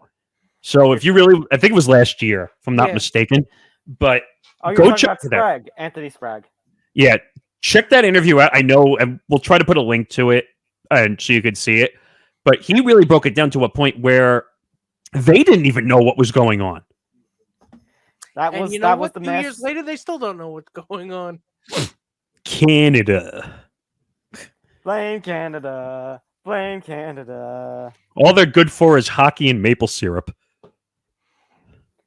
All right. And French people. I can't believe we're just under an hour and a half into the show and we're just getting now to this. This could have been a lead story any other week. Roger Federer, 200 plus weeks atop the men's tennis rankings. 237 to be exact. He is finally hanging it up. One of the greatest, if not the greatest male tennis player of all time is finally calling it a career. You know what's scary about this? He made more money off the court than he made playing tennis. He made like 90 to 100 million a year off the court. And that was just in endorsements alone. But yes, there's definitely a pantheon of people he's trying, and those are not nobodies. You're talking about your Pete Sampras's, your Andre Agassi's, your John McEnroe's. I mean, the list goes on. So he now came Roger up. Federer takes his place among them. He came up at a time where the sport was finally coming to fruition, and you had a bunch of young stars. I mean, the U.S. got destroyed because of Roger and his career. Look at guys like Andy Roddick, who had a decent career, but he couldn't win anything because Roger was winning everything. And actually, speaking of, this is now the second major retirement tennis is suffering in about a month after Serena retired. So this is, I think we talked about when Serena retired, but this is getting more and more bad for tennis. All the stars are starting to go one by one out the door. The one difference I would say, though, Roger being from the foreign part of the tennis world, much different. A lot more foreign players coming up. The kid who just won, Alcaraz, I think was his name, who won the U.S. Open. I think he was like 19 years old or something. That kid's going to be amazing, by the way. But it's different for like Serena Williams, U.S. Not a lot of U.S. stars really out there to be had, except for Coco Gauff at this point. All right. Let's finally get out of this. Let's go to the NFL. Before we begin our rapid rundown, just a note, injury list, poor Trey Lance. Alvin Kamara did not play last week with, was it some sort of ribs injury, I believe? He has a few injuries. The ribs was one. I think he had some Achilles or hamstring injuries. He's hopeful to play in week 3. The same can be said for Justin Herbert. He definitely was ribs. He took a couple of massive shots on Thursday Night Football, and he still slung the ball pretty damn well. Yeah, I don't. Herbert's a little concerning, a little bit to me. Also, the way he looked. And actually, spoiler alert, Herbert's questionable, tag, the fact that we don't know as of Wednesday night if he's going to play on Sunday or not, actually has caused one of our games to not have a line on it. Wait, there's no line on it? There's on Jaguars Chargers. I just checked. Oh, yeah, there's no line on here. There is no line. We actually have a no line pick'em for this week. Wow. I mean, we could always put a video out later when that line comes up, but if we decide to do that. But it's time. It's time.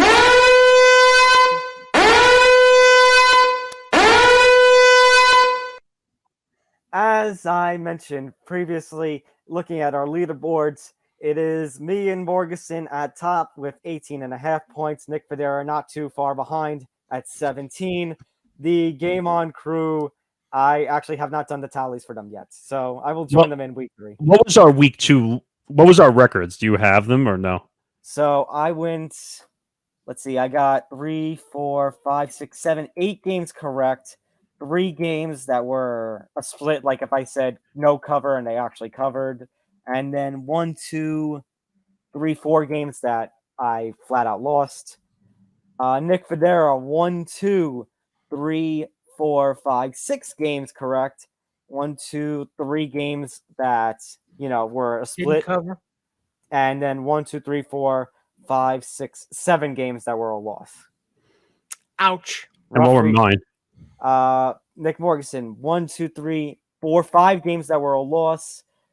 1, 2, 3, 4, 5, 6, 7 games that were a win, including your lock. That's where you got the additional point to tie with me. And then 2 games that were split.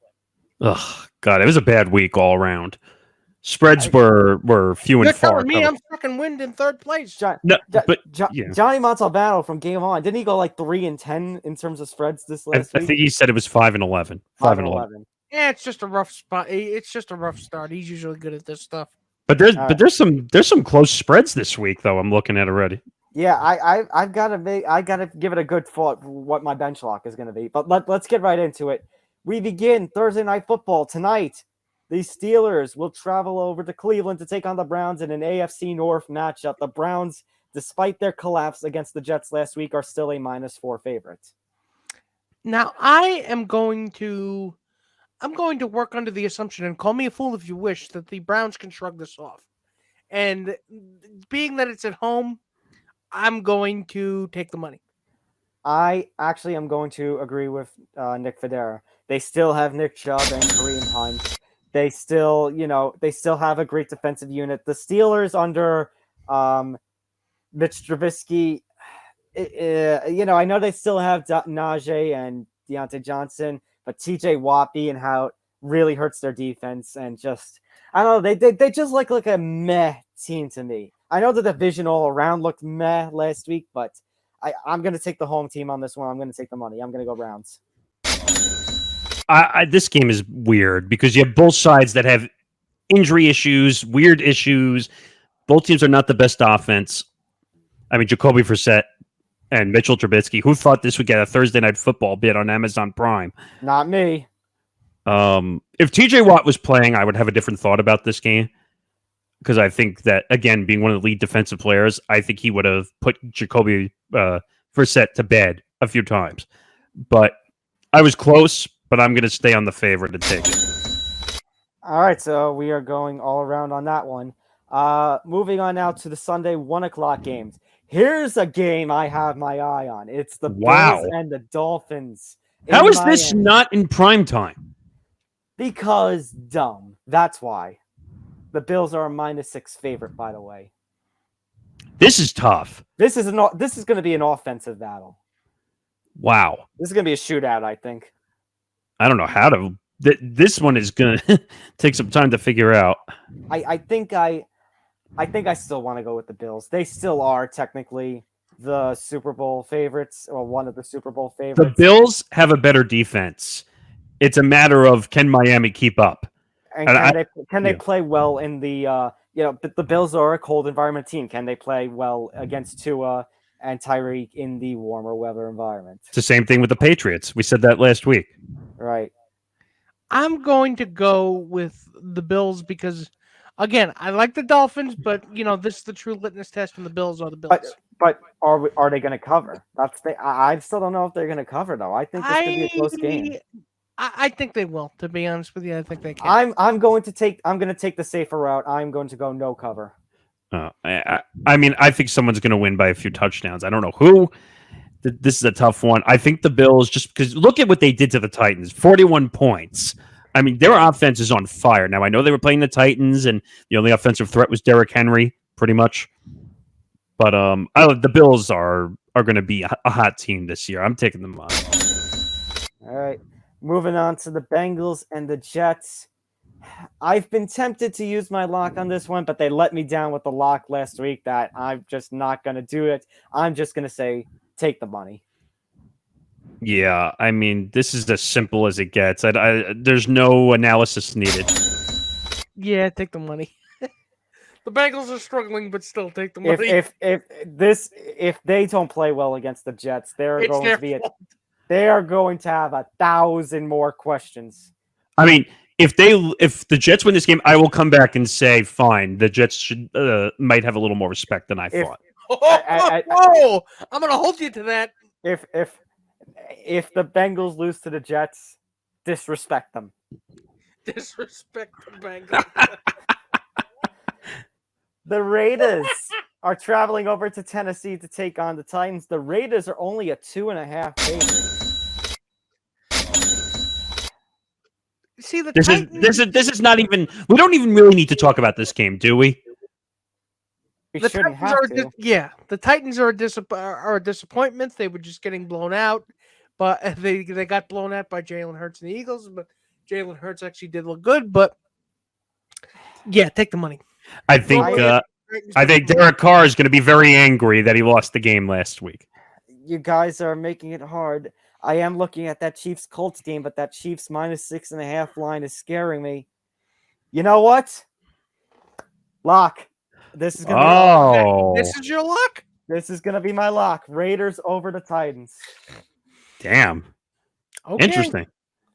It's only a 2.5 point line. No, it's interesting. I thought this line was going to be larger, to be honest with you. I was also looking at the Broncos and the 49ers as possibly another one, but that's the one I was possibly looking at too. But I just don't know. The Titans look so weak, and we still have that Carr Adams connection still looks good. I know the Raiders are 0-2, but the Titans are 0-2 as well, and they look like doo-doo. Damn. Saints and the Panthers. The Saints a 2.5 point favorite. Trash game. Let me just say that. Trash game. Well, the Saints are the better team, obviously. Yeah, I'll go take the money. The bar is low, and Jameis can probably hurdle through that in his sleep, so I'm taking the money. Even though he tried to play hero last week with an injury. It's the Panthers, dude. No. I'm just saying that Jameis tried to play hero last week by not actually sitting down. But yeah, take the money. The Panthers and Baker Mayfield are a disgrace. All right.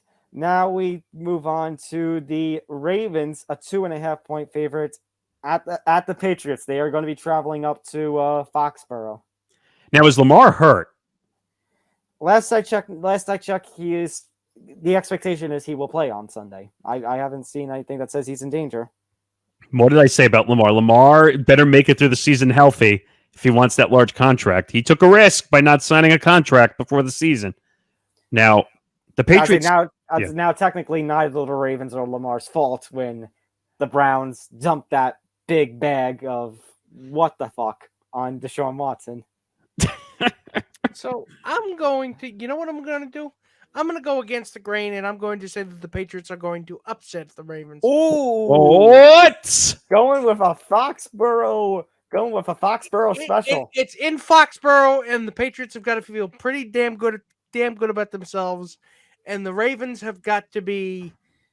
The defense has got to be kicking themselves right now. So the defense I'm going to ride the hot hand and take the Patriots. I will give some credit to Nick Federer's argument. The defense of the Ravens, remember, it was just a couple of years ago, they were one of the best in the NFL. Their injuries have eaten at them to the point where it can't stop a pass. Yeah, but Mac Jones has got to make the passes. Who would have thought them not having Hollywood Brown would actually... It's not the fact that they don't have Hollywood Brown. The defense choked last week. Exactly. But wait, Mac Jones has got to be able to make the passes, though. So I'm just saying, I don't trust this Ravens defense to stop him. All right, Nick Morganson, you are the decider. You are the split decider. Oh God, is this the first split decision of the year?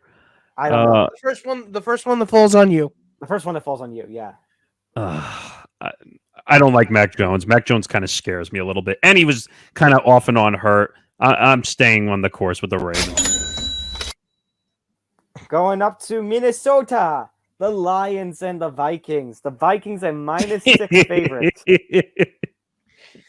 Oh, God, you really, really, really. And for those of you who are privy to my group text this past Monday, this about past Kirk Monday Cousins. night, Your father made me laugh. where I basically regaled the tales about how my father is basically the mortal enemy of Kirk Cousins. Kirk, you disappoint me. You disappoint my family. So you know what? I'm just the fact that you're facing the Lions. Just the fact that I'm picking you to face the Lions is not really a reflection on how good you are. It's how bad the Lions are. So but the Lions have put up good fights in the last couple of weeks, and the Lions I was gonna say, Amon-Ra St. Brown is a great player. Here's what I'm going to do. I'm going to go Vikings. I'm going to go middle. Vikings. I'm not going to cover. I'm not taking that cover either. This is going to be interesting. Can Kirk Cousins actually come out and win a game? Well, I mean, it's not on prime time. Maybe that's what happened last week. It was his weakness. It's Monday night. He's one of the worst primetime players I've ever seen in my life. Absolutely. As much as I want to go against the grain and take the Lions, we're talking about Jared Goff. Jared Goff is one of the worst quarterbacks in the NFL. I like Amon-Ra St. Brown. I have him in fantasy, by the way. So why not go in the middle with us? Vikings no cover. Because I don't think it's going to be that type of game. I think the Vikings are going to cover. I think the Vikings are going to cover. Justin Jefferson needs to come out and have a touchdown party. Because I wish I had the kind of faith you did. I'm just telling you, because Justin Jefferson. Faith you do, I should say. Justin Jefferson looked like shit on Monday Night Football. It doesn't help when Kirk Cousins is playing like shit, though. Dude, he dropped a few passes on Monday Night Football. He dropped a few passes, but you know what? Let's not make this episode any longer than it is just debating about Kirk Cousins. Take the money! Take the money. Eagles traveling down to Washington for an NFC East matchup with the Commanders. Take the and money. Oh, is this your lock? This is my lock as well. This is your bench lock. Yeah, this one is as easy as it gets. I mean, the Commanders have not looked great. Carson Wentz, I think he's going to falter to the pressure of playing against his former team. He looked okay week 1, but Jalen Hurts was basically out there just slinging it on Monday. So. You know what? I have to admit where the respect is due. Jalen Hurts is actually playing well. He's looked fantastic. He and AJ Brown are a great combination. Yes, and another guy I have. But basically that duo is going to be great for a couple of years. I'm telling you, they look great offensively. They even look good defensively on some fronts. Mm-hmm. So And- take the money. The yeah. only reason I'm not going with this one as a lock is I guess I would rather the Raiders Titans have an opportunity where a field goal is a cover. This one, they're going to have to do a touchdown. I think it's very possible against the Commanders. I just think Carson Wentz is not good under pressure at all. Oh yeah, it's Carson Wentz against his old team. His line of sight when it comes to pressure. Look what happened last year with him and the Colts. Yeah, I guess with me, it's just you can't trust these divisional matchups so much. Take the money. Take the money. Because him under pressure is like me taking an algebra exam. we go to pieces. We collapse like a flan in a cupboard. Chiefs against the Colts. The Chiefs are a 6.5-point favorite. Vegas has lost a lot of faith in the Colts, and I don't blame them. Take that damn money. Take the damn money. Money. Hey, how's some crap for you to wrap up the 1 o'clock slate? Oh. Texans at the Bears. -3 favorite is Chicago. Oh. Again, I'll take the Bears, but it's not a reflection on how good the Bears are doing. It's that the Texans are basically just a nondescript. The Texans are just there in the NFL. By the way, we do need to talk about one headline that happened with Justin Fields. I don't know if you guys saw this story after the game, but Justin Fields basically made a statement saying fans are not putting the work in after their loss. Did you guys? And basically, it went around social media that he was apparently disrespecting Bears fans, which give them something to cheer about, and they'll cheer. Goddamn. But I saw this trending around on social media. I'm like, why the fuck would you make a statement about the fans?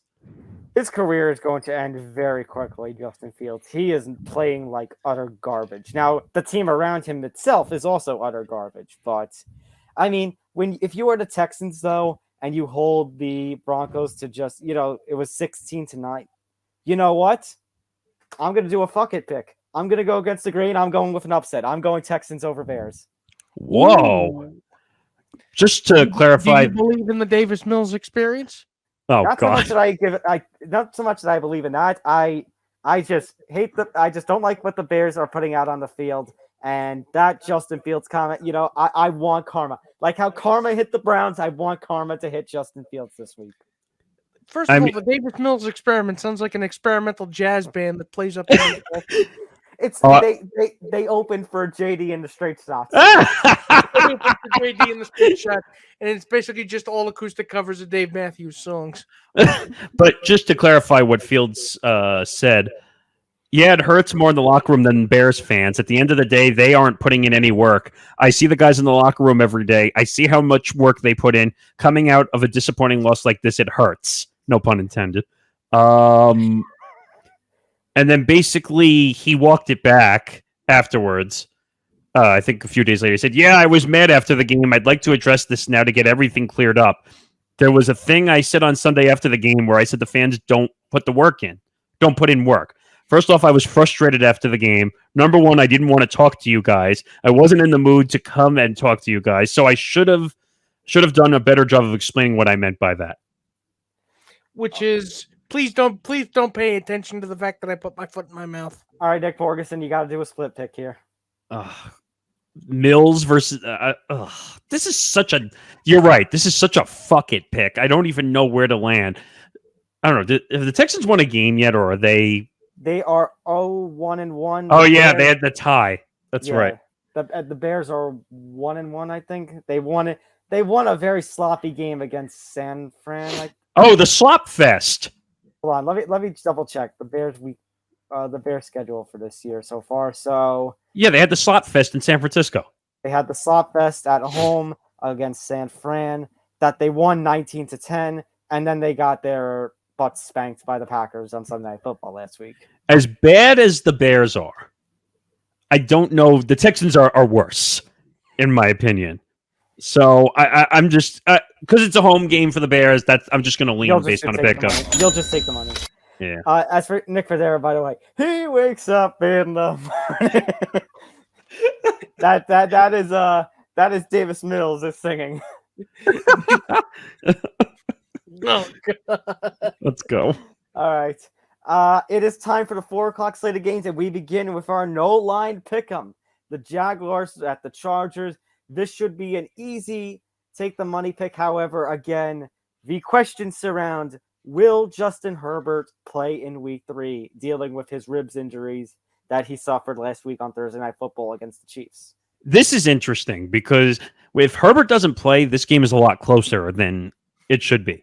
Correct. But for the sake of our line right now, where we have a no-line pick'em, it's an easy Chargers pick. But we'll see if a line actually comes out. But I think the Chargers are still going to win the game regardless. I mean, Yeah, I think so too. I think we're all leaning on the Chargers at this point, but we just don't know what the line's going to be. So we can't do a take the money. Yeah, because we don't know the line. So no. We do need a replacement sound effect. So A reverse cash register. if only we could do that. I wish I can make that happen after. Of course. Maybe. Let's do here's a replacement sound effect. Congratulations, dickweeds. Oh, You have no line, dickweeds. oh God. What is happening? The Rams are playing the Cardinals in Arizona. The Rams are a -4 favorite. That line should be a lot bigger than it actually is. I agree. The Cardinals are not playing great. Be careful what you wish for. The Rams didn't cover. You know what? I like the line as it is because the Rams didn't cover last week, but the Cardinals also don't exactly look great. They got away with murder last week against Las Vegas. You know what? Take that money. Nick? I'm taking the money too. Take the money. Yeah. All right. Yeah, this is no doubt taking money. Very small line, very interesting matchup. It's Brady versus Rodgers again. It's Packers traveling to Tampa. I would tell everybody to stay away from this game, from the line. The irascible force meets the unvaccinated object. I actually am going to agree with Nick Morgeson. If you have the opportunity to stay away from this game in terms of betting, stay away because the Buccaneers look iffy. The Packers had a good game last week, but it was against the Bears, and we still don't know if who the true wide receiver number 1 over there is. I would stay away. Just for the fact the game's in Tampa Bay.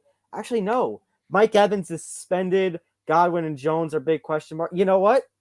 I'm taking the Packers too. I'm going upset. I'm going Packers. I'm going upset city. I'm taking the pack. The unvaccinated object meets the irascible force. The one thing that if I had to throw a monkey wrench into this whole thing, the Packers wide receiver situation is a shit show. Yeah, right now. But again, what's to say about the Buccaneers and their receiving situation? No, but I'm saying is Aaron Rodgers did a horrible thing the past week, basically calling out his wide receivers in the media, which I thought was a horrible move, by the way. That was bad.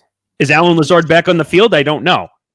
It's leaning like, they're making the effort that he's going to be. So if Alan Lazard plays, that definitely helps in the Packers' favor. I also think Jones, you said Julio Jones is probably doubtful for the Bucs. I'll double check. Alan Lazard, I want to see his status. Because I think Schefter, one of them, announced it. But yeah, this is going to be. Alan Lazard was limited in practice on Wednesday, so I would say he's questionable, but he is looking to play on Sunday. Julio Jones did not practice due to his knee. Yeah, he's probably going to be out. And with Mike Evans being out, that's 2 wide receivers. Godwin and Gage are still question marks. Godwin is more than a question mark. I think he's like doubtful. Still hurt, yeah. So if that's Gage the case, is going to be your wide receiver 1. Yeah, so if that's the case and Alan Lazard plays, then I'm going to go with you guys and go against the points.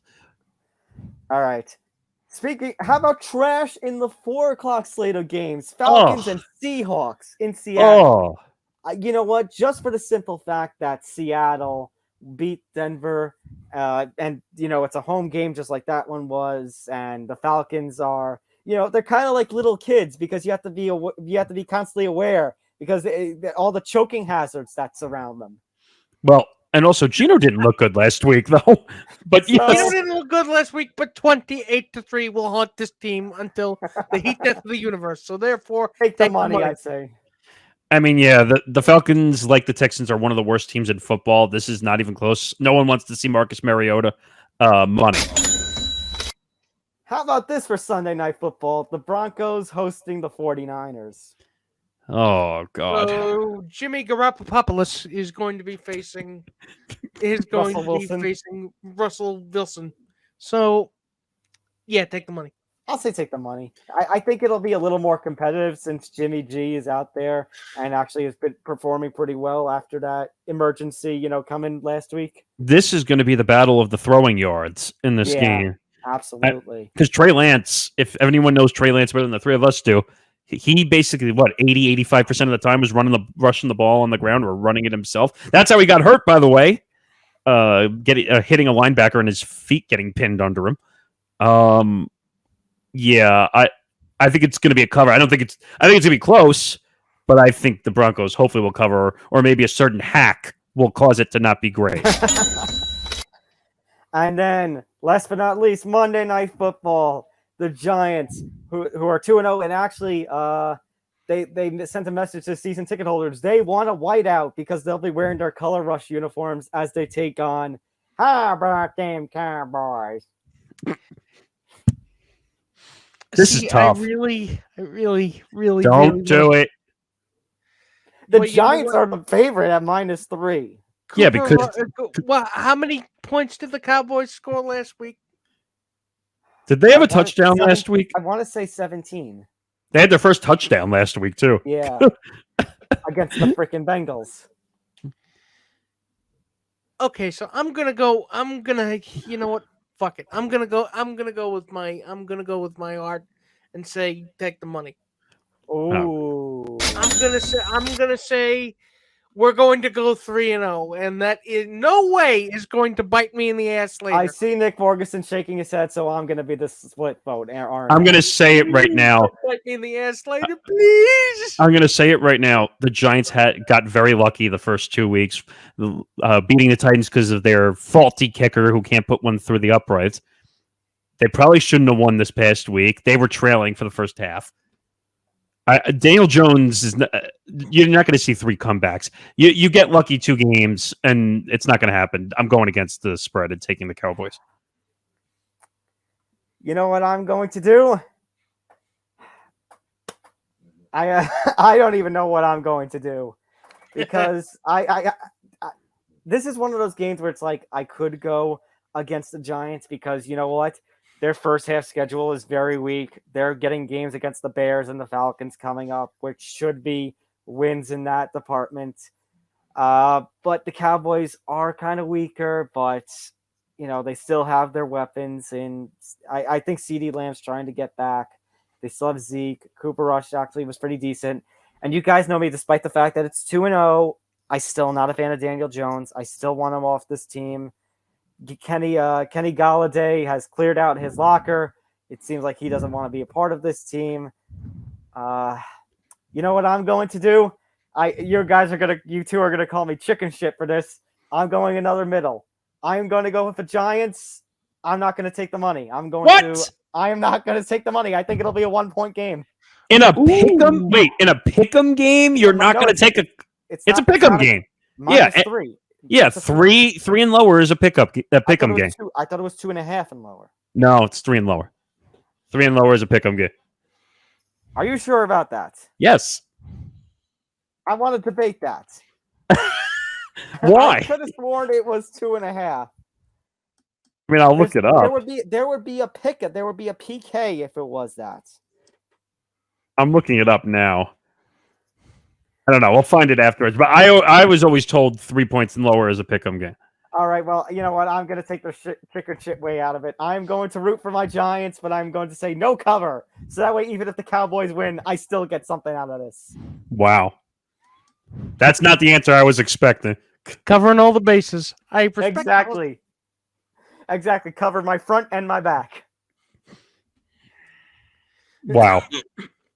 All right. That is going to do it for this edition of Empty the Bench. Once again, make sure you hit that like button. Make sure you subscribe, ring the bell, get notified for all the shows here on the Empty the Bench Network, whether it's us, MMA Outsiders, Game On, Beyond the Bench, Living Your Life, Fruity Cereal, so much more. Make sure to subscribe right there, youtube.com/ETB Network. Make sure to follow us across social media at ETB Sports. Make sure to follow us, the network, across social media at ETB Network. Make sure you follow us across our personal social medias that you'll see scrolling. Well, you have been seeing scrolling across the bottom. And yeah, that is going to do it for this loaded edition of Empty the Bench. Nearly 2 full hours here. So for Nick Federa and Nick Morganson, I am Tom Albano. We will return, we promise, to normal Wednesday afternoon time slot next week. But until then, good night, everybody. Good night, everybody! Good night, everybody. We'll see you next week.